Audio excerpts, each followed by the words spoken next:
Welcome to another episode of the I'm Doing Great podcast. I'm your host, Mike Lerner. This is my co-host, Gina Florio. What's up? What's up?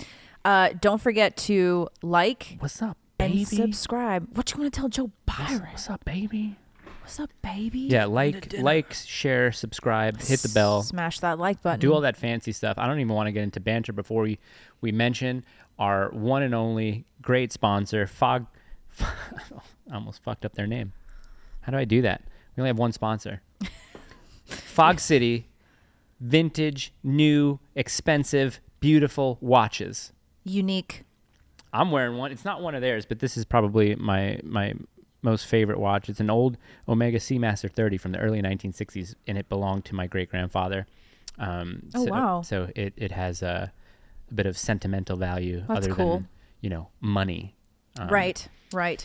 But yeah, Fog City, what I'm going to do here is while I'm talking, you guys are going to see a nice little video about me browsing the website and how it looks and stuff like that. Fog City is great. They like what we do. We like what they do. Give them a follow on Instagram at Fog City Vintage. Reach out to them. Interact with them. Listen, don't be cheap, okay? Buy your loved one or yourself something nice. Inflation's going up. You might as well. Treat yourself. You might as well treat yourself. Okay, so the last time we did something cool where I was guessing celebrities' net worths. That was fun. I got close on one of them. So yeah. I took you got close on Jay-Z. I did. I took the directive to start a new segment called, I really don't even know what I'm going to call it yet, but like Mike Guesses. Yeah. Let's see how smart Mike is. But what does Mike know? What does Mike know? Or does Mike know anything? Does Mike know anything? That's a good one. Yeah. I like that. Okay. Yeah. So Does the new Mike know segment, anything? does Mike know anything? Yeah. So how this segment is going to work is on a weekly basis, maybe bi-weekly, you guys are going to submit categories of things for Gina to ask me. So a lot of people were saying, guess how many, things are in a thing?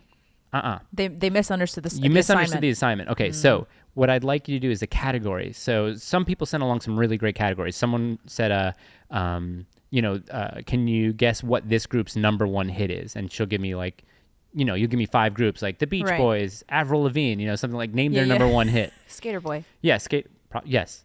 Let's look it up. You look it up. Okay.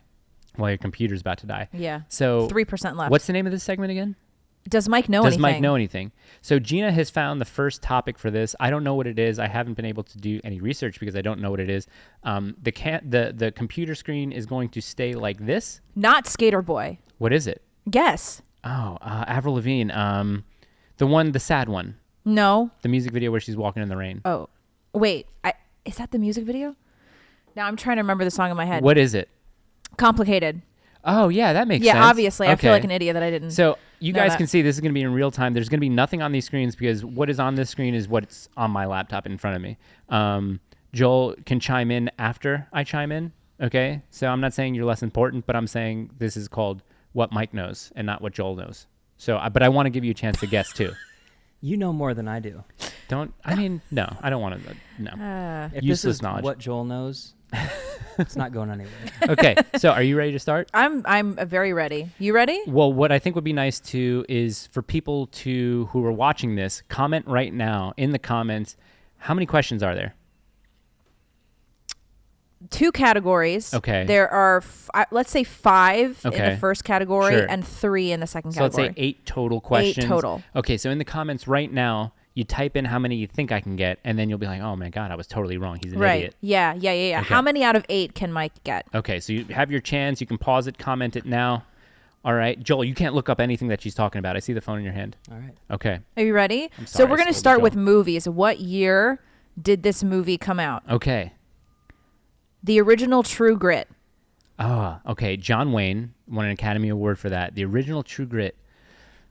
I'm going to say 1968. Should I let Joel guess? Yeah, Joel, go. 1972. Okay. 1969. God, you see how it feels? It feels great, though. Like getting that close. Yeah, you're right. I'm almost more excited about getting close because I've never seen the original. I've only seen the Matt Damon Same. one. No. Matt Damon? Yeah. Wait, I saw the original one. All I can think of is John Jeff Wayne. Is Jeff Wayne. hold on. Oh, No, the remake was with Big Lebowski. Jeff Bridges. Jeff oh Bridges no, and Matt you're Damon's in right. it, Oh, yeah. Matt Damon was in it. Okay, Josh Brolin and Jeff Bridges. She's like, okay. we're gonna do movies because you know so much about movies, and then she goes on to say that Matt Damon's not in True Grit. Come on. Yeah, I mean, well, this is why the segment is not called "Does Gina Know Anything?" because we know the answer to that. Okay, you ready for the next one? Number 2, go ahead. This might be a really easy one, but Get Out. 2017. Joel. 2015. 2017. Ding, ding, ding, ding. I'll put it maybe post. I'll put it ding. We're ding 1 for up in 2. there. Yeah. All right. Okay. Okay. Feels like yesterday. I saw that in the theater. I really enjoyed that in the theaters. That's one of the Edgy. one of the only movies that racism. Okay, here's another one. Bridges of Madison County. Clint Eastwood, Meryl Streep. 1990. Ooh, hold on. A romantic hold on. movie about infidelity. Infidelity can be romantic. Okay. Lustful, maybe. I have 2 numbers in my head. I have 1989. I have 1992. I don't know where I'm gonna go, so I might just split it and say 1990. Joel. 88. 88. 95, guys. That was actually pretty shocking for me. I thought it was in the 80s. Okay. It's a 1995 film. Wait, was Meryl Streep in that? Yep. Okay. Okay. All right. Let's try this again. Yep. Okay, so that was 3. So you're 1 for 3. Okay. I'm gonna Close. give you a softball. Sure. Fight Club. Oh, Jesus. It's actually not as a softball as you think. Because this is the only one of the only ones when I was looking it up, I got it right. I think Fight Club. I think that the only reason why I'm thinking about this is because I'm a big fan of Bret Easton Ellis. But I'm trying. Oh no, sorry, not Bret Easton Ellis. I'm thinking of American Psycho. David Fincher? Chuck Flanagan, or however you say his name. Flanagan. Chuck Flanagan. I think it's definitely a pre 9/11 book, but I think it's a pre 9/11 movie. I'm gonna say 99. Joel. I was going to say 2002. That's where I was kind of leaning that way. What is it? 99. Wow. Yeah, that's a good one. Yeah. I like doing that. R.I.P. Meatloaf. Okay, so yeah. Oh man, Robert Paulson. His name was Robert Paulson. Can you? Yeah, So we have one more movie left, right? One more movie left. So I'm 2.5 out Yeah. of 5 so far. This is pretty good. I don't care what anyone says. This is still one of my favorite movies. Ocean's 11. Oh, the original Ocean's 11. Wait, the original Ocean's 11 Oh, or George so Clooney, sorry. Brad George Pitt? Clooney, Brad Pitt. I should clarify. I Okay, have not seen the original. Steven Soderbergh. I love Steven Soderbergh. Shoots digitally. All of his movies. Love it. The first number that popped in my head was 2005.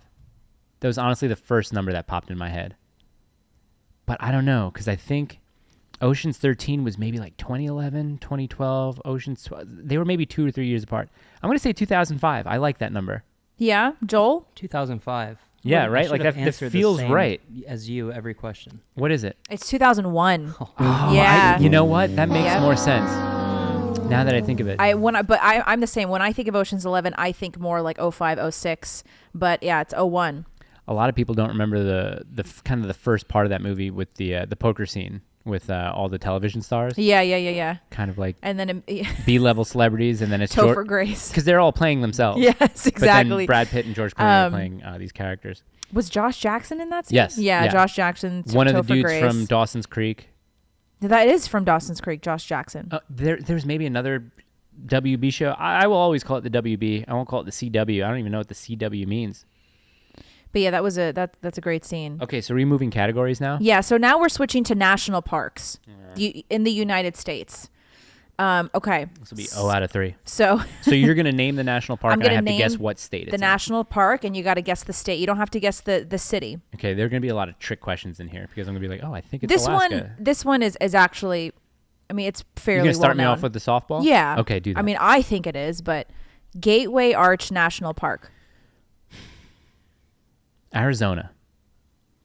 Should we give Joel a shot? Is that Arches? Wait, no. National Park? Gateway Arch? Gateway Arch that's- National Park. That's got to be the arch in St. Louis, right? And it's just they're calling it a national park Well, because they're trying to throw you off. So it's got to be Missouri. There's Arches National Park, which Yeah, is in Utah. I don't think that's that. I think she's trying to mess us up, and I think she just brought that up because she was just there.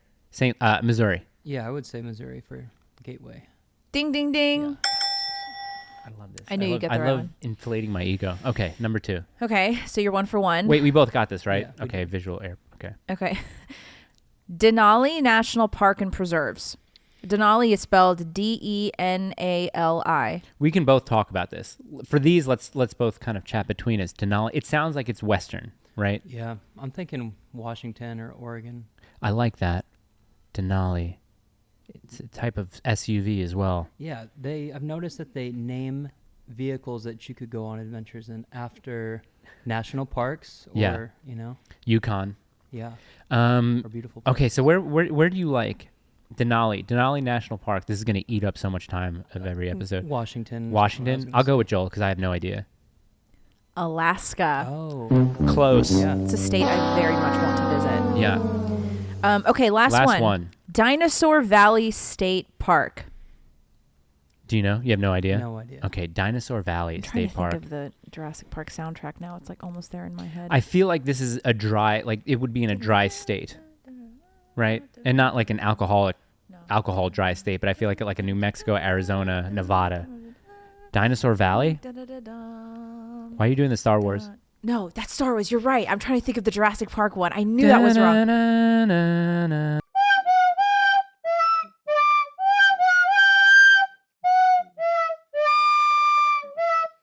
I'm going to say Nevada. I like Nevada. Dinosaur Valley? I'm thinking of Death Valley, though. That's in California. Or is Death Valley in Nevada? It's like I think it's on the border. This is a good. This is a good category because I feel like most people will probably be struggling with me. Movies. It's kind of you have a bunch of people who really know movies. This I think. I'll say Nevada. It just sounds right. Yeah, I'll say New Mexico. New Mexico. I'm going that way too, but I'll stick with Nevada because I did name New Mexico. Texas. Oh, Texas. That was an interesting one. So the people from Texas are screaming at us. Yeah, because you don't mess with the Texans. Okay, so this actually I might have to create a little bit of music, a little theme song for this. I'll Okay. add some sound Yeah. effects in post. Does Mike know anything? That's the name of it. Does Mike know anything? Yeah, I like that. I'm gonna write it I'm down. gonna make an executive decision. That's what it's called. Does- Does Mike know anything? Mike. And judging by this round or this edition of Does Mike Know Anything? Do I know anything? I know a little. You know a little.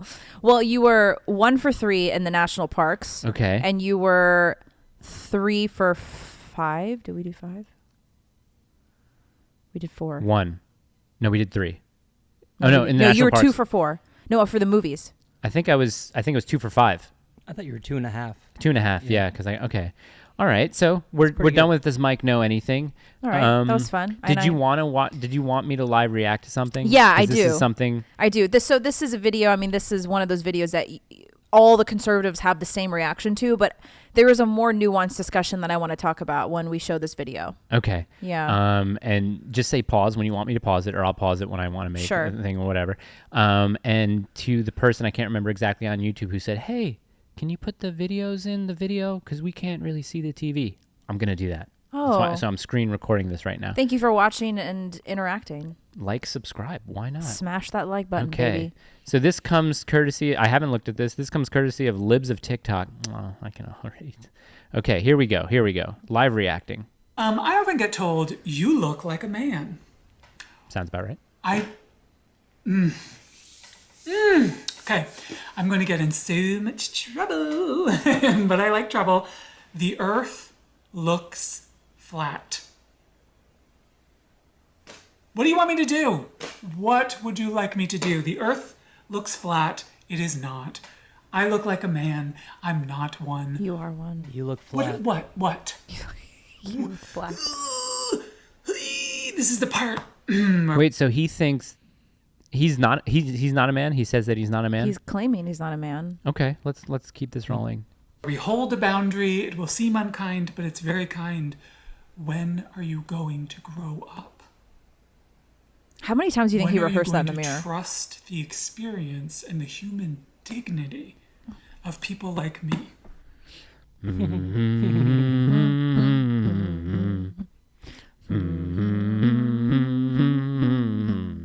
Oh. That's the one how thing many that's coming. martinis until they pass out? 2 martinis. Just keep on bringing us until we martinis till we pass pass out. I love Matthew McConaughey. Oh, he's great. Can we get him on? Yeah, one day. Matt, we are a small podcast, but we're a humble one. Okay? Come on the show. I bought your book, Green Lights. Let's talk about it. I didn't even know you had a book, but I'd read it. He does. I look like a man You do. to you. Correct. To everybody else. To the world. You know, he would have an argument if he was speaking to aliens, where he has to explain himself. Oh. Right? Right, he would. Right. But to everybody else, It died. that's a man. Oh, your laptop died. Yeah, Oh, that's okay. It was a good time we got through the segment. Okay, keep going. Oh, yeah. What I want to know is, I'm sorry I keep on pausing it, but what I want to know is who cares this much that he has to explain it? No Well, one. yeah, Are that too. people? No one, I don't think, cares. I think it's just him Are- getting attention. Yeah, are people Yes, stopping him yes. on the street and asking Yeah. him, "Hey, are you a man?" No, he probably got one DM from some rando that was like, "You look like a dude, ha ha ha," and then he went off and did this video about it. Yeah. Okay, let's finish this. I'll watch the rest of the 40 When are you seconds. going to join us? When are you going to join the leading scientists, for one? But also, when are you going to join us adults who are kind to one another? I'm not trying to say, I'm not trying I'm not trying to villainize ignorance. I understand there are places where I'm ignorant, right? And I don't think that's a bad thing, but an unwillingness to learn out of bigotry. No, this is an unwillingness to relearn. This is re-education, okay? You're trying to make me unlearn what makes a man and what makes a woman. Well, okay, right? Like what's so funny to me is that whenever I watch these videos, Libs of TikTok, she's great. She always shares these nutty videos from TikTok. They always have that "I'm saving the world" glimmer in their eyes. Like, this guy thinks that he's doing the work that is worthy of a Nobel Peace Prize. Like, he has this look in his eyes. It's the delusional twinkle of "I'm saving the world." He's also pointing his finger at me. I don't like that. So, okay, obviously It's not over. Oh, it's not over. There's more. I got 10 more seconds left, okay? Can you hold on? That is a bad thing. Come join us. No. This is the thing. Maybe when I was 8 years old, went up to someone and was like, "Hey, are you a man?" Well, is he getting this upset over maybe one 8-year-old once every 3 or 4 months asking if Probably. he's a man? He's But- probably also putting himself in situations where people probably have to guess. Okay, so the general reaction to this is, "Oh, he's a freak, he's crazy, he's insane." I don't- The tweet said, "Bring back asylums." Okay, all right, we're past that. What I actually want to discuss Yeah. is something that our mutual friend and I ended up texting over because I wanted to get his thoughts on it too. Let's call him Regis. Regis. Yeah. I was actually thinking we need to get a name for him. Let's call him Regis. Regis is great. And my first thought when I looked at this was, and I know this is not a traditionally conservative response, but it actually used to be interesting and mysterious and captivating to see men dress up as women and to be femme. It used to be a performance art that was actually really mysterious and captivating, right? Like David Bowie, for example. Sure, yeah. Right. It used to be something that was kind of on the fringe, that was really interesting because they did it in a way that was, it was not mainstream. It was countercultural. It was meant to make you think. It was Right. not meant to be accepted as mainstream thought. Right. And what the current trans movement has done is that they've taken this very interesting experiment of androgyny and they've made it flat and dull and annoying, and it's like homework. It's like you have some self-righteous teacher lecturing you that you have to believe this way, when that's not what androgyny used to be in our society. It used to be really interesting in our culture. Yeah. And it used to be thought-provoking, and it used to be something that you couldn't really take your eyes away from, because inherently what androgyny used to be in our culture was something that wasn't normal. It was inherently taboo. It was taboo. Yeah. And in order for it to be inherently taboo, we knew that the people who were performing this, they also acknowledged that this was not normal, and that's why it was interesting. And the trans movement has completely killed that, because androgyny can be beautiful. It can be like I said, interesting. And I Yeah. don't mean interesting and like, oh, that's interesting. I mean it truly in the true sense of the word. It's interesting and thought-provoking. And so I texted Reach and I said, what do you think of this? These are my thoughts. I said, you know, a male performance artist going femme and dressing up in fabulous makeup used to be wonderfully weird, right? And I thought from an art perspective, it was something that was really cool to see. And I said, 15 years ago, a man dressing up like this, it would have, number one, it would have looked better. He looks awful. He looks awful. I mean, it really is a poor caricature of what it means to dress up as a woman. Like the chest hair coming out, the makeup is terrible. The makeup is so matchy with the blazer. And I know a lot of conservatives just want to talk about how he's a freak, but I actually want to talk about the cultural significance of how androgyny is completely lost. And so our mutual friend, he said, the word androgynous has completely disappeared and it's been replaced with non-binary. Just the very language we use now is tedious and it's no longer beautiful. The true androgynous men and women of the past were celebrated in the arts and culture going all the way back to ancient Egypt. Now that we have no cultural standards of beauty, society has lost its ability of mystifying those who don't fall with the gender binary. Our industrial American society has become so unsophisticated that it no longer knows what to do with the androgynous. It's now politicized and trivialized on both the right and the left. This man is a product of America's cultural barbarism. We deserve him. That's one of the first things that our friend said. And I think that's a very interesting discussion because like I said, it used to be kind of cool and captivating to see a guy not necessarily in drag. I mean, I guess, in drag, but dressing up as femme. And now it's just stale and pushy and annoying. There was this band that I used to photograph when I lived in New York. When I first started getting into photography. I don't know if you've heard of them, Joel. There's a band called Semi-Precious Weapons. Have you ever heard of them? I haven't. Okay.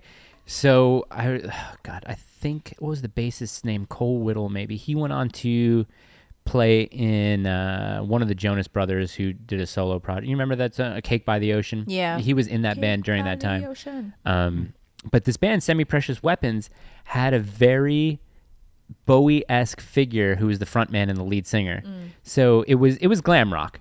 Basically, it was like David Bowie, kind of, grungy guitars. Right. Their antics on stage were really awesome to watch and just a really fun show. And then they ended up, I would shoot them when they played to small rooms, but they ended up opening for, I think, Lady Gaga on one of those bigger tours that she did. And I think I forget the name of the lead singer of Semi-Precious Weapons, but I think he went on to write with a couple of different people. But that was always interesting to me.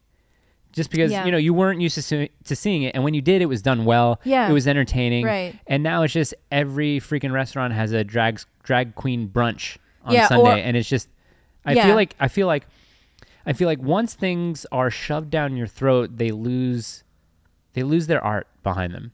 They lose their mystique, 100%. like you said. 100%. So, I mean, this guy, I'm wondering why he has to make videos like this, because what he's saying is not taboo. It's not countercultural. It's what's supposed to be accepted now. Yeah. Because you have M&Ms who are now, inclusive.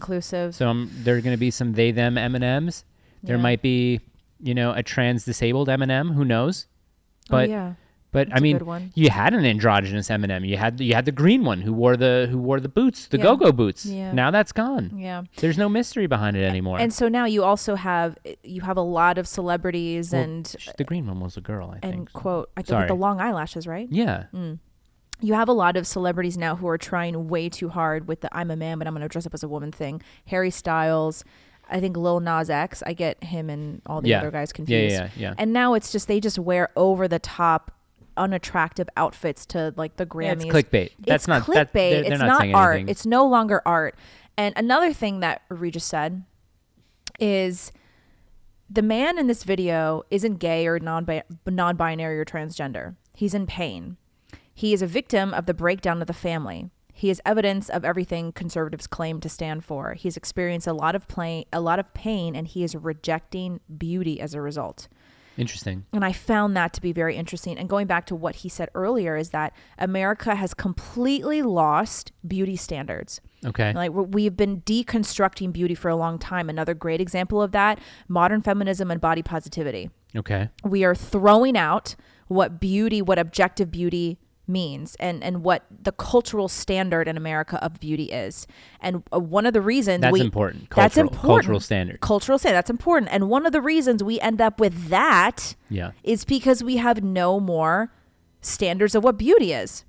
And so when, we were talking about moments in culture and art when androgyny was seen, and he says it dates all the way back to ancient Egypt, and he's right. When we saw androgyny, it was directly related to the beauty standards of the culture. And right now we don't have beauty standards because the left has completely tried to break down objective beauty. Right. And again, that's why we end up with that.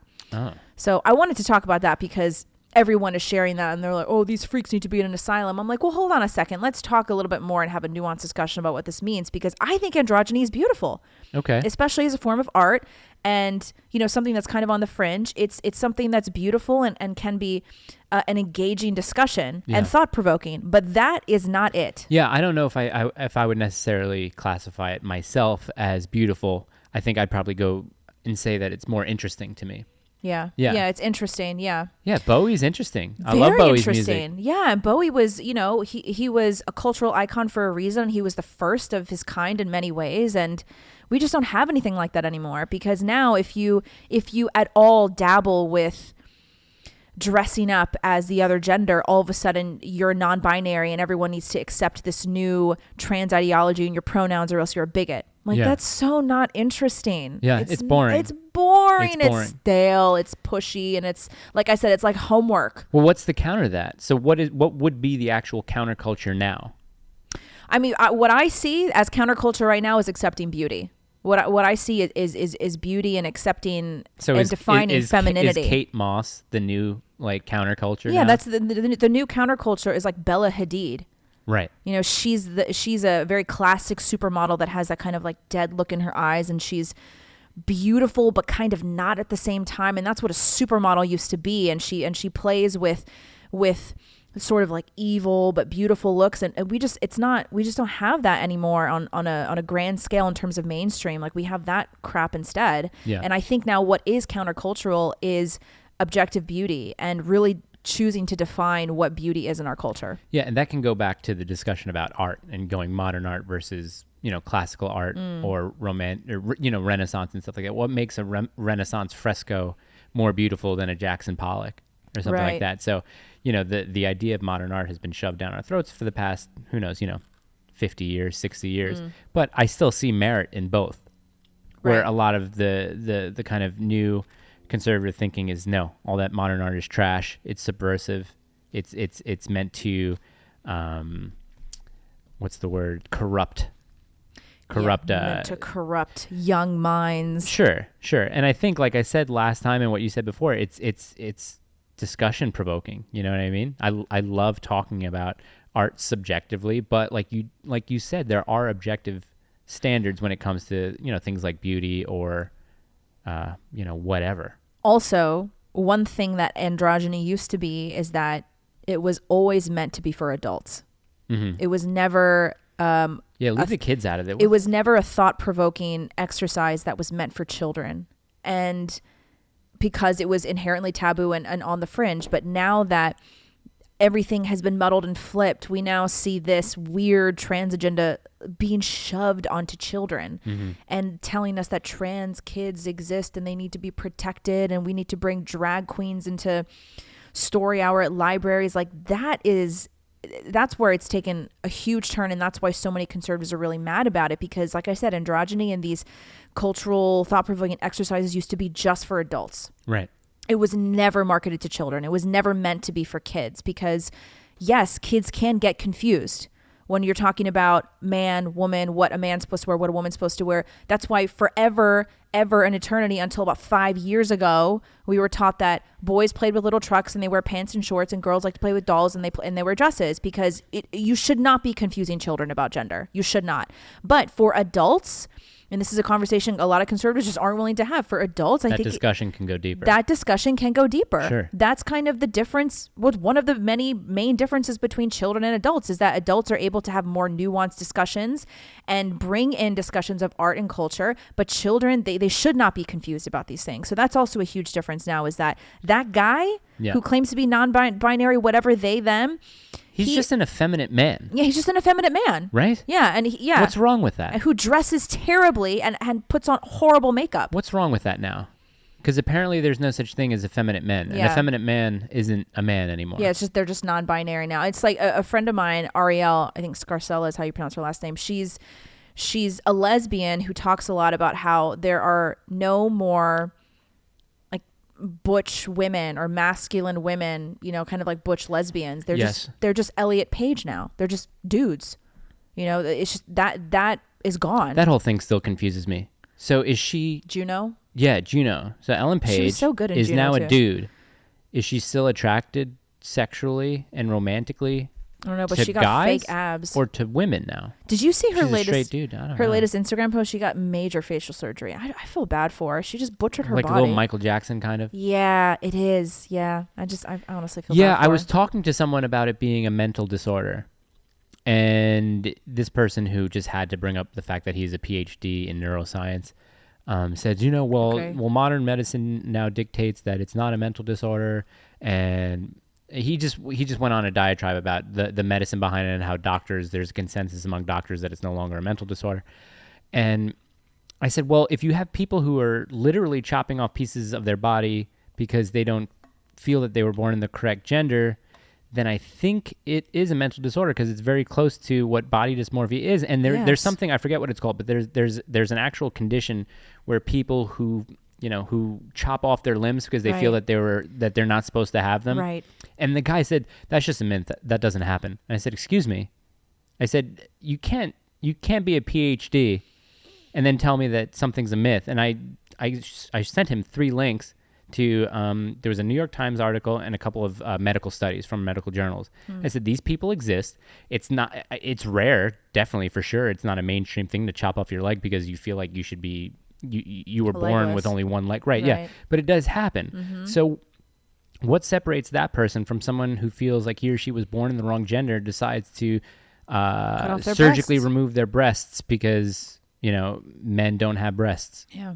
That doesn't make any sense. It just seems like a clear, you know, definition of a mental illness. Like, again, I'm not a practicing clinician or psychiatrist, but it doesn't really take a degree to notice that guy probably has some issues that are going on up here that he probably needs to get resolved, rather than sitting in front of a camera and projecting his insecurities onto other people and demanding that people change the way they go about their lives so that he can, you know, live his life the way he wants to. It's like, no, you can't put pressure on a society and tell them how to treat you. Yeah, and the cool thing about people who used to be androgynous or who used to perform androgyny, the coolest thing was that they had the attitude, I don't care if you like this or not. I don't care if you accept me. This is it right here. Right. That was so cool. And now they're forcing you to accept this or else you're a bigot.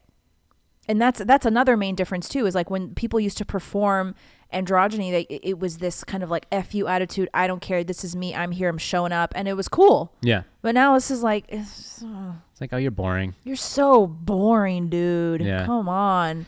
Well, I think we can keep this conversation in a different lane, but going the same direction. Does that make any sense? Yeah, sure. Okay, so let me pull up what I saw, and I saw this, and I'll obviously put it on the video. I know that you can't see it, but it'll go up. We're looking at this. This was posted by this guy Connor Wanders on Instagram. Look him up. And a buddy of ours, Amir, put it on his story because he put a poll. He says, do you agree with this or you don't agree? So it says, this is a meme that says, conservatives, this is what conservatives say, teens aren't capable of making life-changing decisions like gender reassignment. This is Connor Moore speaking. Can you elaborate? So he says a conservative would say they're confused and are being manipulated by powerful institutions. Me. So we should forgive student debt. Conservatives. No. And when I saw this, I think he posts a lot of things to rile up the comment section. So kind of trolling, maybe bringing up relevant topics. I don't know. I'm also a little concerned about this guy's personal life, but I won't go into it. This guy had a complete fit on my page once. Now Really? I know who he is. Yeah. Oh, did he? He's Give us a little backstory there real quick. It was so I wrote something about a post about how the mainstream narrative today is that I don't want to have kids because I want to live my life and be free. You know, Right. even someone like Chelsea Handler, for example, these A-list celebrities, they talk a lot about how they don't want the burden of kids. Sure. And there's a narrative about how kids are a burden. Yeah. And buddy of mine, Josh Lacash, he's got a show called Wrong Opinion. Great show. Love Josh. I actually think that he's one of those people that deserves a bigger platform. When he had his son, he would post pictures on Twitter and be like, imagine thinking this is a burden. Like, Right. imagine thinking that my child is a burden. Yeah. Right. And that's something that I think a lot about too, especially when I think about young women and what I was taught by culture and society and TV and entertainment as a woman in my 20s. It's that kids are a burden and you should wait as long as humanly possible to have them because they're a freaking burden and your life is going to be ruined. No. A car's a burden. So I posted on my page how I think it's sick. Yeah. I think it's sick to tell people that having kids is a burden when in truth it is the most rewarding and fulfilling thing that you will ever do in your life. It is so far from a burden.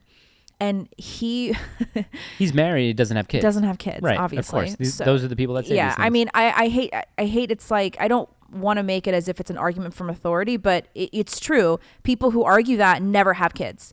Right. People So who say, like, listen, we should teach anal sex to 5-year-olds. They don't have 5-year-olds kids. because they never they don't do. have kids. No. Yeah, because it's true. It's one of those things that No parent would actually ever say no that. parent would ever actually say that. And so he started writing all these comments about how we actually need to be honest and say that having a kid is a burden and there's nothing wrong with having a burden. And I talk to a lot of parents all the time and Yeah, you need good to for go you, see my dude. stories. Yeah. And he was just going back and forth. And then he got really mad because I told him, I said, dude, it's like, if you think, I honestly think that it is psychotic. It is Yeah. psychotic to think and to say that children are a burden. It is a psychosis. Well, this is the thing where you sort of you make language not matter anymore. Yeah. You know what I mean? Yeah. So burden, what is that? A burden is something that is a detriment to your existence. Like having Exactly. cancer is a burden. Yeah, of course. Not raising a kid. I mean, it can. It's hard work, It's but hard it's work. two different It's a things. responsibility. Of Having course, children a is a lifelong. responsibility. It's not a burden. Yeah, it's not at all. And so then he elicited like a couple of his friends to come in and comment and be like, well, I think what he means is that it's okay. And then he sent on my page, he was like, you need to go to my stories. I just shared all these people who agree with me. I said, dude, it doesn't matter how many people agree with you. If it's a dumb thing that you said, Right. it's still dumb. Like Yeah. it doesn't matter how many people you say agree with you. It's a dumb thing to say that Yeah. kids are a burden. And so now I know who this person Okay, is. so I this honestly, this meme is dumb, but it also starts a conversation. And who knows if he meant to do this or if he was just trying to be cool. But it was actually kind of like a cringe thing, just because you're relating gender reassignment surgery to student loans. to student loans. It doesn't make any sense because first of all, you have to be specific. Yeah. Let's get specific. That was me doing Jordan Peterson. No, let's be precise. I can't do good is Jordan not, Peterson. he says not. Well, Jordan Peterson was debating Michael Eric Dyson about how the left can take it too far, and he's giving examples of something. And Jordan Peterson says, "Let's be precise. We have to be precise. Let's be specific." So let's be specific. Are you talking about 18-year-olds in both, or are you talking about a 14-year-old who wants gender reassignment surgery, and then are you talking about a 17 or 18-year-old who wants to take on student loan and go to college? You have to be specific about these things. Well, look, they're just also not relevant to each other. Well, this guy, like you said, you said, oh, maybe he's stirring the pot. This guy is a self-proclaimed, these people always annoy me, politically homeless who refuses to pick a side. Yeah. Just to try to be popular. Like he refuses to pick a side. He refuses to actually believe something because he wants to appeal to both sides. Libertarians, basically. Libertarians are so socially annoying. liberal, but fiscally conservative. It's like, so it's like they okay. want government intervention in one area of their life, but they want government control in It's just another a area of their life. layover. It's just a layover to conservatism. Really. Well, I think heroin should be legal because then you would have less people. Shut up. And the government should not interfere with your life at all. It's like, dude, it's like, so you intellectually you have to pick dishonest. a lane. I think oh God, it's And just. so that's what this guy's doing. Like he just tries desperately to appeal to both sides. But I mentioned this to you earlier when you first showed it to me. I don't know why I did that voice. That voice, Gavin McInnes does that voice. Does he? Yeah, he does that I don't voice. think I've heard that one. Yeah. We need to talk more about Gavin McInnes. I want to share some of his clips later. But can we address this though? Yeah. So first of all, teens aren't capable of making life-changing decisions about gender reassignment. There are no such things as life-changing decisions about gender reassignment. There is no such thing. You can't reassign your gender. And not only that, I mean, like he's saying that conservatives are saying teens aren't capable of making life-changing We're decisions. not saying that. Well, no, we're not saying that because it's clearly happening. Well, it's clearly, I think he's saying that conservatives have the mindset that children can't make decisions for themselves. Yeah, true. But also, like, I don't think, I would never say that teens aren't capable of making life-changing decisions like gender reassignment, because it's clearly happening. So obviously, the whatever government or whatever medical body they're appealing to thinks that they're capable of it. So clearly they are capable. I think that they should be capable of making decisions like that? Probably not. That doesn't mean that they aren't capable. Like, this is just word games. This is all syntax tricks and everything like that. But to conflate gender reassignment surgery with student debt, listen, it's so stupid. It gets you talking about the idea of student debt and modern education, especially higher learning as it exists now. Because like anything else in this country, universities exist as a business, okay? And they want to make it seem like everybody has to go to a $60,000 a year, $40,000, $50,000 a year college, where that's not the case. Today in 2022, you don't have to go to college to be successful. I mean, that's kind of always been the case. You always hear the story about, top CEOs, top entrepreneurs necessarily didn't even go to college dropouts all the time. But not only that, there are several different pathways. You got technical school, you have community college, you have state colleges. I mean, if you go into New York, when I lived in New York State colleges, I think topped out at maybe like $4,000, $5,000 a year. Right. Okay. If you want to take out student loans, you're 18, okay? You want to go to Arizona State, you want to party, and you want to take out loans to pay for that, that's on you. It's on you, and it's on your parents for not being smart enough to stop you. And I to agree. Say, think about this for a second. I agree. Okay, and then I got into a little, back and forth with this one guy who said, it's society's problem. We have to teach kids, that they shouldn't be able to sign their life away and their future away. Like, yeah, we should educate kids. All college prep that I took was just prepping to take the SATs and to take tests. Yeah. They don't prep you saying, okay, if you do take out loans, this is what's going to happen on those loans. This is the amount of interest you're going to have to pay. You might be paying this for 20 years after you get out of college, depending on what type of job you take. If we make kids aware, and if there's, some sort of curriculum around preparing kids for college, then I think you probably have a lot of kids who don't take out these huge loans. What's the incentive for taking out a huge loan? Right. I mean, if you tell an 18-year-old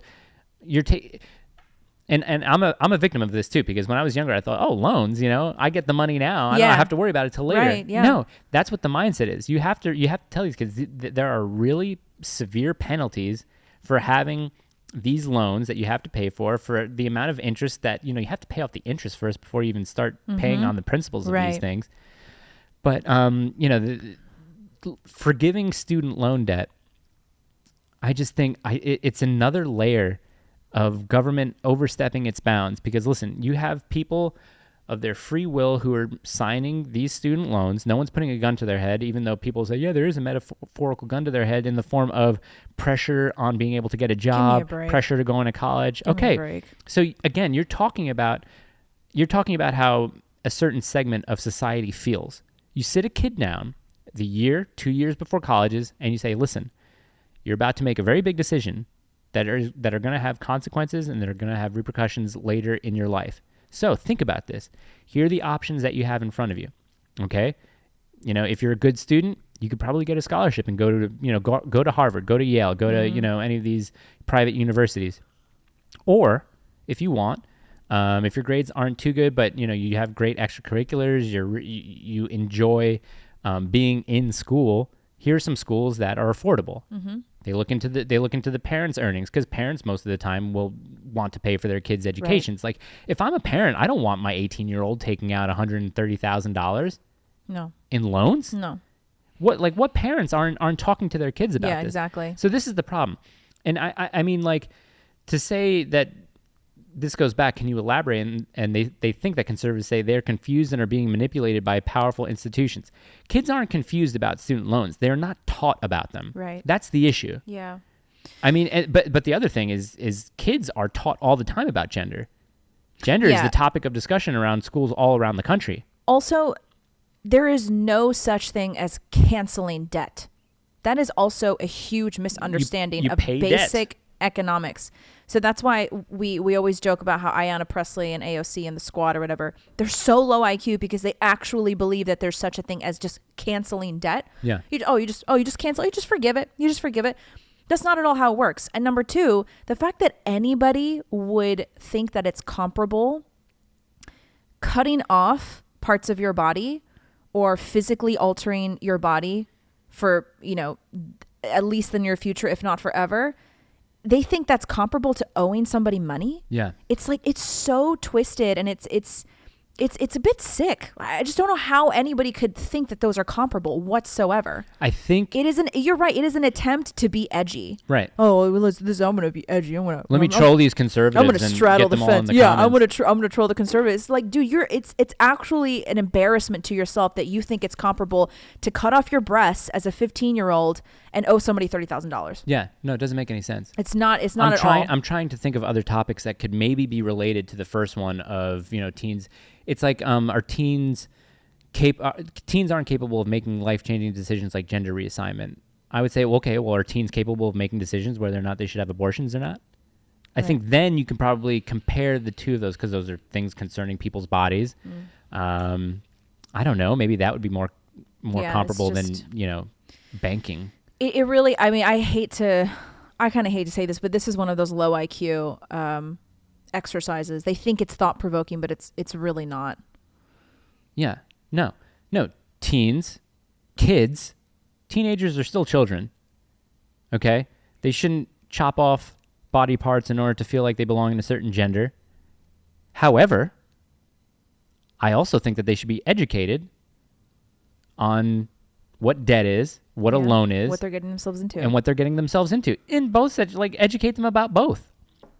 Listen, I can't be one of these conservatives that say, like, I don't care what you do with your own body. No, I kind of have to. No. I kind of have to, because when you make it mainstream, you're kind of setting a precedent for bad behavior to happen. And it also affects society in very real ways. And Matt Walsh said this when he was talking about the trans swimmers. He's like, I don't actually care about women's sports or even men's sports. I care about objective truth because it affects society in very real ways. And he's right.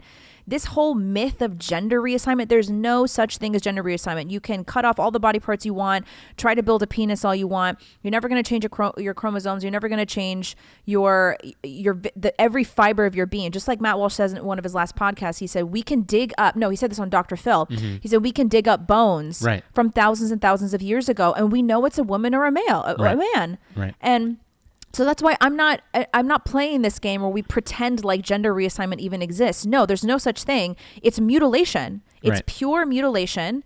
And I'm not pretending like it's a thing. And I'm also not going to accept this argument. What do you care about what people do with their bodies? Because it has very real effects on society. And that's why China and Russia, they're having a field day. They love it. They are laughing. They're having the best time watching all of us idiots sit around and argue about pronouns when kids are learning how to code when they're like 3 years old in China. Yeah. You know what I mean? We're a laughing stock, and I care about the sovereignty of our nation. I want us to be a superpower today, tomorrow, and every single day. And if we are focused on gender reassignment, and if this is the argument that we're having as a culture, I mean, it's a sad future. It is the weakest generation to ever live on the face of the planet, let alone in America. Okay. Well, I want there's that. to sit on a throne of Chinese skulls, as Jesse Kelly says. Okay, so I want to still continue talking a little bit about education, because we can talk about our ideas of, if we ran a school, what would we want that to look like? But before, let's get into a couple of questions. Oh, okay. I'll put the questions on here. I have them memorized. But someone asked me a question, and I probably should have looked into this more than I did. But this. I'm not a lawyer.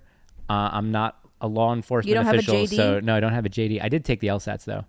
I almost took them. I took a practice, and I think I got like a 150. I took my LSATs at Yale, so technically I went to Yale. Dang. Yeah, there was a time where I wanted to be an entertainment lawyer. You did? Yeah. I wanted to be a lawyer too. I did mock trial all 4 years of college. I think I'd be a pretty bad lawyer. I'd get too emotionally invested.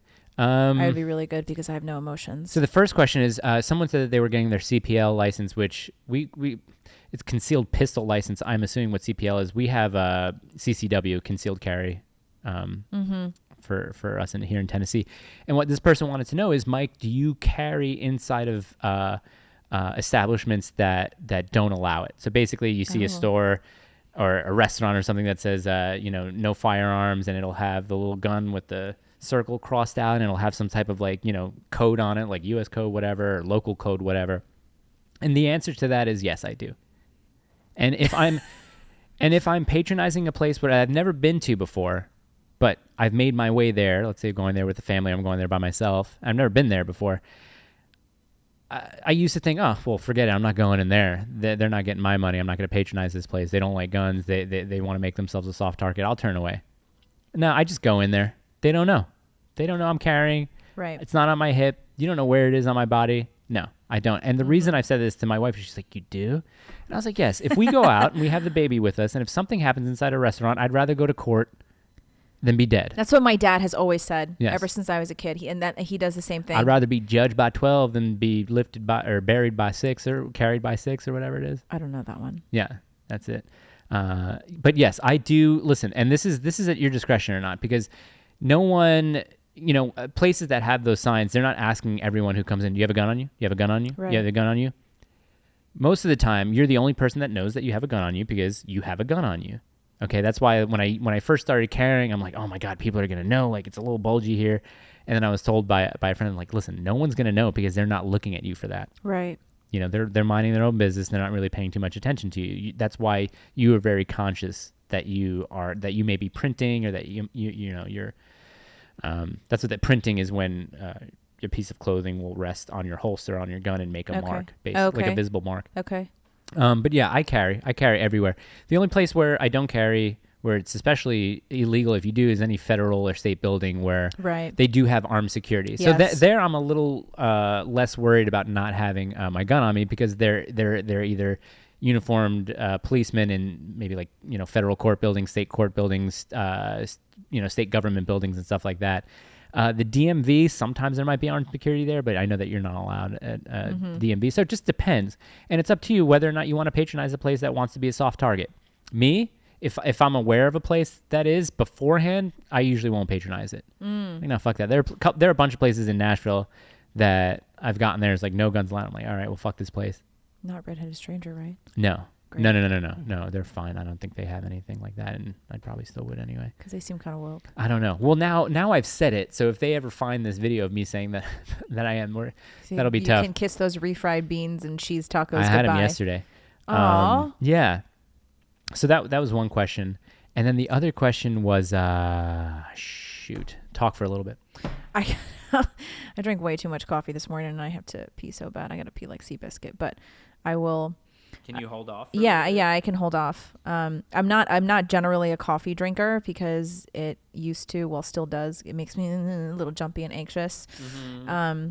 And I know I'm not really supposed to be drinking that much caffeine while I'm breastfeeding, but I've been reading a lot about how this whole, even I don't drink alcohol, but I was reading how the whole pump and dump thing is a myth, because it's like, apparently the traces of alcohol that get into the breast milk are so minor. Oh yeah. And same with caffeine and coffee. So the second question was regarding Ukraine, Russia, U.S. involvement, Yeah, and I don't know. I'm not too well versed in Same. foreign relations, though I think, listen, I felt this way about the Vietnam War. I felt this way about Iraq. Foreign wars, not for them. Generally. If they want to same. come knock on the door, it's a totally different story. But otherwise, I don't. What does the United States gain from that? I understand that we have allies in NATO, but I don't see a benefit in kind of getting involved in those things. Right. I mean, if it's from a humanitarian point of view, I guess. But I guess in any war where people are dying, it becomes humanitarian. But it's just, we should learn lessons from Vietnam. Yeah. You go there thinking that just because you have new technology, the best equipment and stuff, that you're able to just overpower an enemy. But when you get there, you're like, oh shit, we didn't really think this through. Right. We're just having this war because the military industrial complex wants to make more money, and so I don't know anything about perpetuating what's this war going on with Russia and Ukraine, though. To be I honest. don't. I don't really know too much. If you guys want to know, I think Jack Posobiec is doing some really good reporting on it, so I would go follow him and and soak it up. there are a bunch of different articles from a bunch of different points of view on why we either should or shouldn't get involved there. I think I read this piece from The Nation that says, should we get involved? No, we shouldn't have even started to get involved. And there were a couple of other articles that I skimmed through that said, oh, it might be a good idea if this is considered and this is considered. But do I think we need to get involved in the Ukraine? Probably not. Mm-hmm. But again, I'm not very well educated on that sort of foreign policy. So I'll probably say no, probably not a good idea. Yeah. What about you? I mean, same. Again, like I said, I don't know much, but I'm generally very much in the idea of, I don't know why America even needs to get involved. I Yeah. mean, I think we've got so many issues here we got to take care of, and we're wasting time and money and potentially lives Yeah. to intervene overseas. Yeah. I think we need to figure out more of what's going on here first before we even think about I agree. internationally. Yeah, and I have active duty friends, so I kind of worry about them. Yeah. Though they're not. I don't think they'd be deployed to Ukraine anyway. Let's talk about this for the closing segment of the show. Our ideal forms of schooling. Oh yeah. If we were to have our own school, what would be the vision for that? And I think one of the main, I guess, influences that I've had recently about this topic was Larry Sharpe. Larry Sharpe was the guy who was running for governor in New York in 2018. Okay. And he went on Joe Rogan, and it's one of the best podcasts ever because I think he kind of goes in on Joe. Yeah, he does. Well, what Joe Rogan likes to do is he likes to play the devil's advocate. Yeah. So he likes to Which look is at both good. sides, which is great, right? But I think Larry Sharpe kind of misinterpreted that as Yeah, he's a New Yorker though. Right. He's a true New Yorker through and through. And Joe is like a true Californian. Right. And so when I watched that 30-minute clip you sent me, I'm like, Yeah. this is a clash of a Californian and a New Yorker. Yeah. Where like Larry misinterprets Joe, and Joe also really misinterprets Larry. right, You know. right. And this, Anyway. I'll put the clip in the link in the description. But Larry just had really great ideas on everything. Good ideas on how to stop mass shootings. He had great ideas on actually spending money on infrastructure. And one of the things he talked about is he said if private companies took over bridges in New York, so we have the George Washington Bridge, you know, the 59th Street Bridge, which is the Queensboro Bridge, and just a bunch of different bridges throughout New York. And these things are, you know, infrastructure wise, like, you know, they like to say infrastructure around the country is crumbling everywhere. And I mean, for a place like New York, they probably pay attention to the George Washington Bridge or the Brooklyn Bridge. You know what I mean? But what he said, he had a specific idea where he's like, okay, instead of the Brooklyn Bridge, why don't we have Verizon come in and it would be the Verizon Bridge? So now, not only do you have, you know, this amazing type of marketing, you know, whatever, this is now the Verizon Bridge, you treat it as like a ballpark, you know, Verizon, you know, the Verizon Bowl or the Verizon Dome or whatever. But now Verizon is responsible for the upkeep and maintenance on this bridge. So rather putting it on the New York taxpayer, it is now on Verizon. Right. So not only do you have this beautiful piece of marketing in the Brooklyn Verizon Bridge, but they're also the ones that are paying for the upkeep. I always thought that was a good idea. Because obviously companies would compete over, Yeah. you know, Yeah. who would want their name on, you know, the Triborough Bridge. It would Right. be, you know, what would it be? It would be, you know, the AT&T Bridge or something like that. But when it came to schooling, Larry Sharpe talks about, now mine would differ a little bit. I'm kind of into the Montessori, free range, homeschooling combination. And I know, Joel, you could probably talk about this a little bit more, being that you were homeschooled up until, what, 8th grade, 9th grade? Somewhere around that age? That age, yeah. Okay, so the way I would see my ideal school is you'd homeschool the kids to around that age, but it's homeschool in the morning. So, you know, you have a curriculum for them. And then after lunch, Right. they can go to, let's say, quote unquote, a center Yeah. where they are able to socialize with other kids who are also homeschooled. But then they learn things like gardening, not outdoor survival, but, you know, how to take care of themselves in the woods, Yeah. building, apprenticeships maybe. Yes. And that would be, and you don't hit them over the head with it. So they can learn at their own pace at home. And then they have maybe 1 or 2 hours of this socializing while also learning. Because when you have kids that sit in a classroom who are learning anywhere between 4 and 6 different subjects for 8 hours a day, I mean, what do they start at 7:30 and they get home at 3:30? Yeah. That's ridiculous. It's a full-time crazy. job. And then they have homework Yeah. on top of that. Right. I don't know if that's necessarily advantageous for young kids. I think as they get older, you kind of get into, you know, the sort of work aspect of your life where, you know, you are working full-time jobs or you are trying to feed your family where you do have to work. So I think as kids, you know, develop into teenagers and then develop into young adults, you start to look at schooling in a different way. And what Larry Sharpe said was high school would be split into 2 sections, basically. Freshman and sophomore year, you know, normal kind of schooling. But at the same time, they're doing tests. So when you exit sophomore year and you go into junior year, they're gonna look at the aptitude of these kids and they're gonna separate them in kind of a couple different categories. One of those categories is, okay, this kid's very smart. He's a brainiac. He's a little Einstein. What we're gonna do is we're gonna spend 11th and 12th grade and call it pre-college, where at the end of 12th grade, you're going to leave here with an associate's type of degree.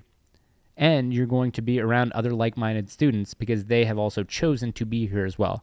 So you're not going to be in there with slackers or people who are playing sports, Right. who are gifted. Slackers are people who are playing sports. I love Slackers or. Yeah, so no, I know what you slackers or people who are focused on football so they don't necessarily, Right. spend the time, with whatever subjects.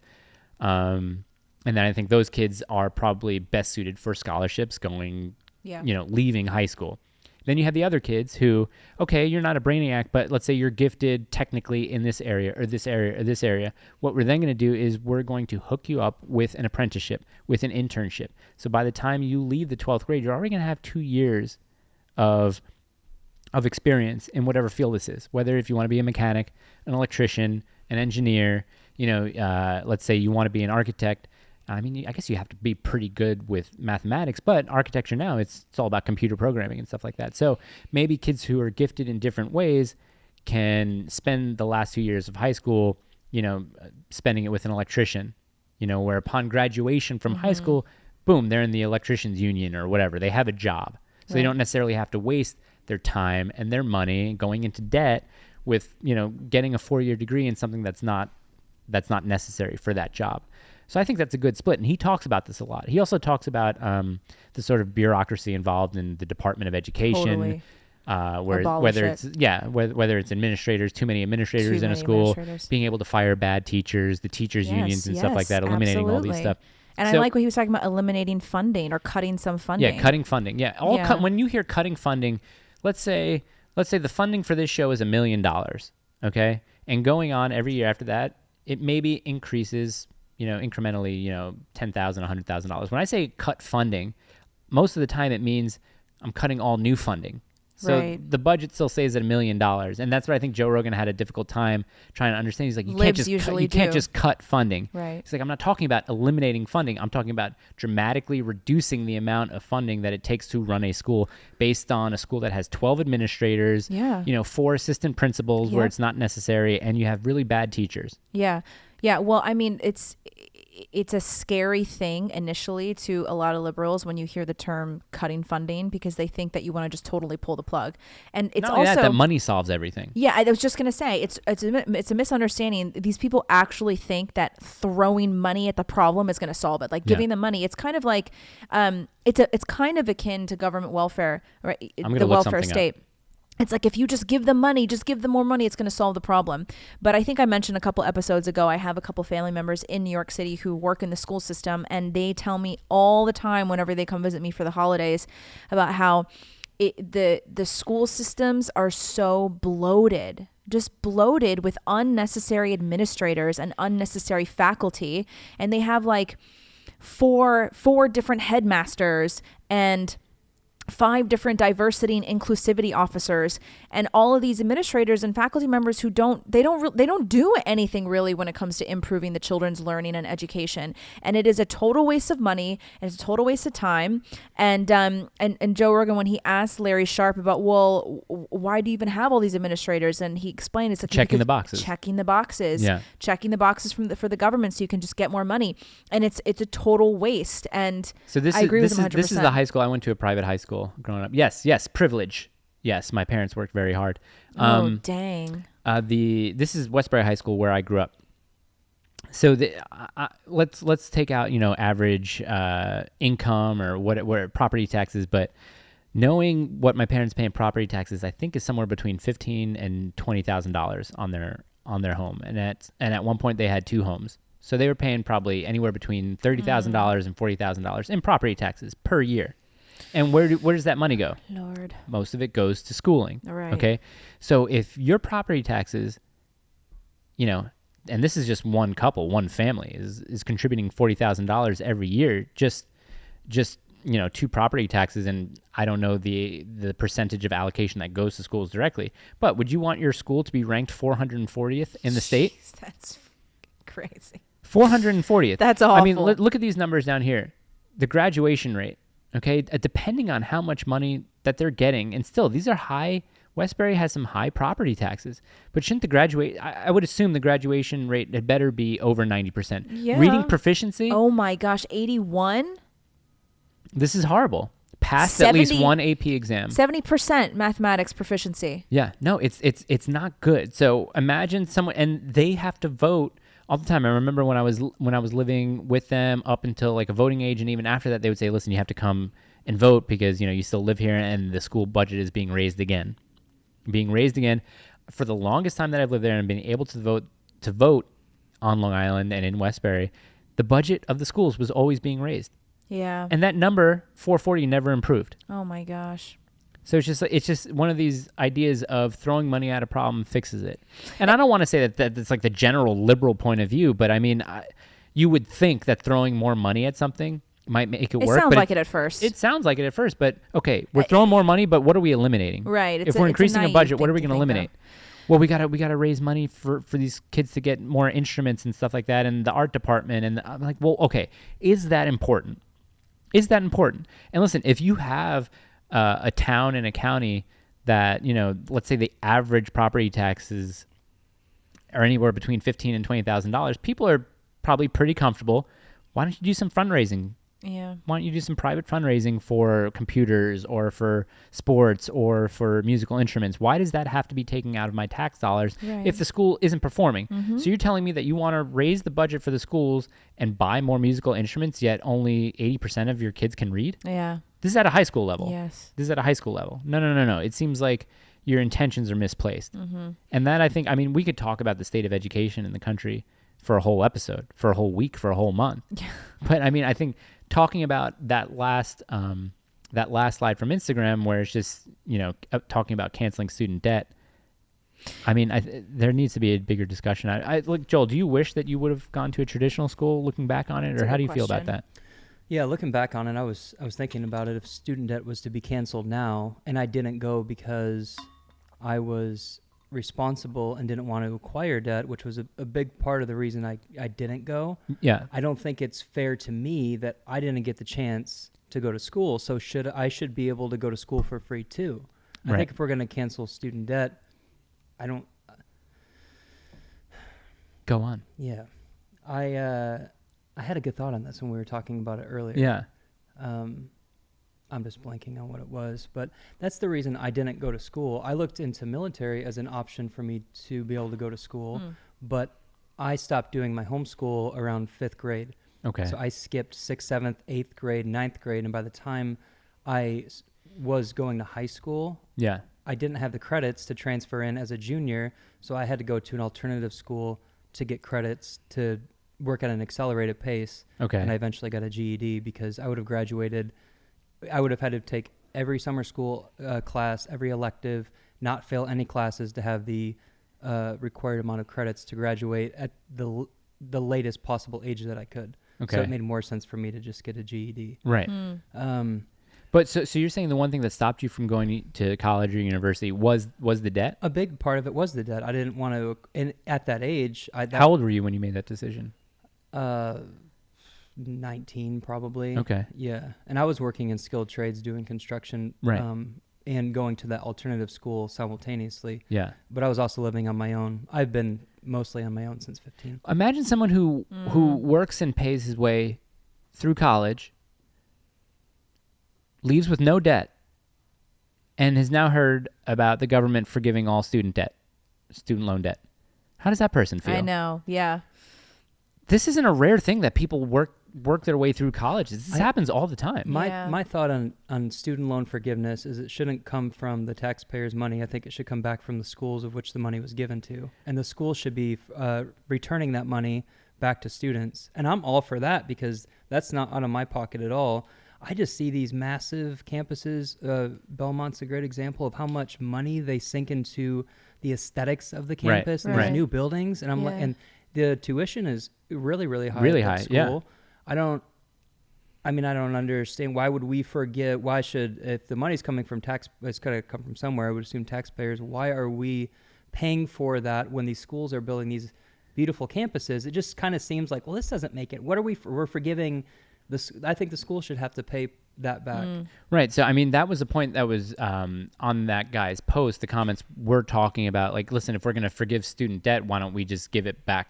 Why don't we, it should be given back by the colleges and not necessarily just, I don't know how you cancel debt. Like that's another thing. don't. It doesn't Well, I just wouldn't. go into thin air. Yeah, it doesn't Yeah, I just don't think it disappear. should be canceled. Right. I mean, Vapor away. and why is it why is it still a thing? Why can you still get if this conversation is still going, why can you still get a student loan currently? Like, What happens if someone can put this in the comments? What happens? Because I mean, we're talking about this just as an idea. We're obviously not, we're not economists, so we don't know. I also don't want to say that we're too ignorant to know these things. But what happens to the economy if you just cancel all the student debt in America? It can't have a positive effect, right? Like I would imagine that would probably be There's bad. no way. Yeah. I mean, especially I wonder how much money we're talking also. Let's see. I mean, I'm the sure we can the look it up. combined student But there's debt. no way that's going to end well. Combined student debt in the U.S. 42.9 million. $1.57 Americans. trillion. Oh, that's a lot of money. That's a So lot it of says money. each owe an average of $36,510 in federal loans. so if it's forgiven, does it just cut off? There's no more student loans then that are allowed, or do we just keep Like excusing? no new loans. Yeah, I mean, because I would Yeah. assume that's what you would have to You would implement. think. No new loans. You would think. But we're canceling $1.57 trillion. Yeah. I mean, So who pays for college now? Do you Right. pay direct? yeah. Are you that's paying the every question. month? That's the question. How's this happening? Do Right. scholarships exist anymore? It is a huge slap in the face to people who either chose not to go to college because they wanted to make a responsible decision financially, and people who worked their butts off during college so they could pay for their tuition. It's a huge slap in the face. Right. I think so. I Yeah. think so. or just pay your loans. Or just pay your loans. Or that, Well, listen, like I've been doing. I think an 18-year-old really do think that, an 18-year-old has a mental capability of, if he's sat down and if he's told, these are what these loans are, this is what you're going to owe. Are you aware of this? Yeah, I'm aware. Okay, you still want them anyway? Yeah, I do. I want to go to college. Okay, that's fine. Okay, yeah. That's fine. You have to be aware of your responsibilities. Like, Right. and just like if I could go back in time and, change something about my life, it would probably not, knowing what I know now and doing what I do now, I wouldn't have gone to college. It's a waste of money. Same. I feel awful. Like, I feel awful. My parents had to endure a huge responsibility for that. And this is also, well, you don't have any loans because your people paid for them, so you're fine. And I'm talking about this purely objectively. I also had a situation where, people in my family left money to people in my family where they were like, take care of this for them. That's fine. Yeah. Okay. But I've also taken out loans. I have credit cards. I pay them back responsibly.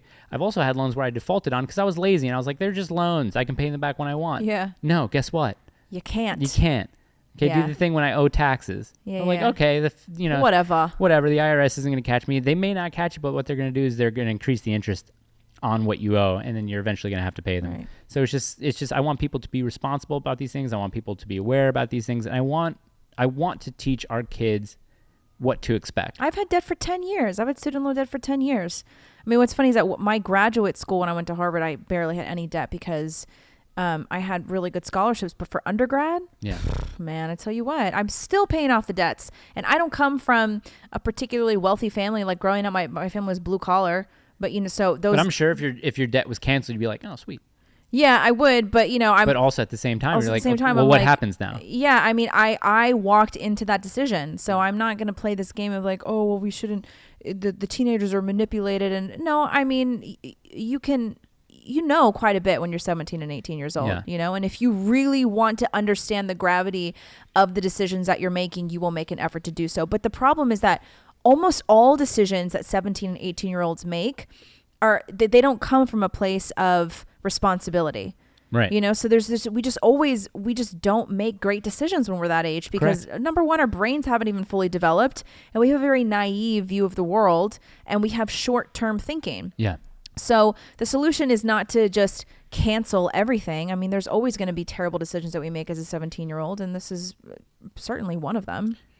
Well, a lot changes too from the time you go in school and when you come out. Oh yeah, I mean, totally. Over the course of 4 to 6 to 8 years, I mean, the economy can shift, your job can shift. Yeah. And I think your interest in what you go to school for at 17, 18, Totally. how are you supposed to know what you want to be doing at 30 years old? Right. Well, You know? that's I think where that split in high school where Larry Sharp was talking about Yeah. at least sets you on a good path. I think that sounds like a great idea. Because Yeah. he also says 11th and 12th grade, it's like, what do those kids mostly do? Oh, They and just then hang out, and they then smoke pot. Then they get money. they get money. I think every 12th, what did he say? Like every student will get $20,000 for either, each year. Right, for each year. So to choose. You either put that, Uh-huh. you either put that towards the school that you want to go to, or you invest it, you Right. save it, you invest it back into the economy. I don't know if I love that idea, but I get what he's saying. Well, because the idea of just giving money to people, I understand that. I don't like that at all. But it's incentive. It's like New York trying to hire back a bunch of people because a lot of people are leaving the States. So it's like, move to New York and, go to school in New York and we'll give you money, especially if you go to school in New York and you get a job in New York, we'll give you some money. Yeah. But, it's not just free money. It comes from somewhere. But I do think Larry Sharp has some really great ideas, and I really like what he talks about standardized testing. It's just a total waste of time. We'll put the link in the description. Thank you guys for watching again. Gina really has to go I pee, so really we're going to have let to her pee. do that. So thank you guys, and we'll see you. Thank you. We'll see you again very soon. Bye. Bye. Bye.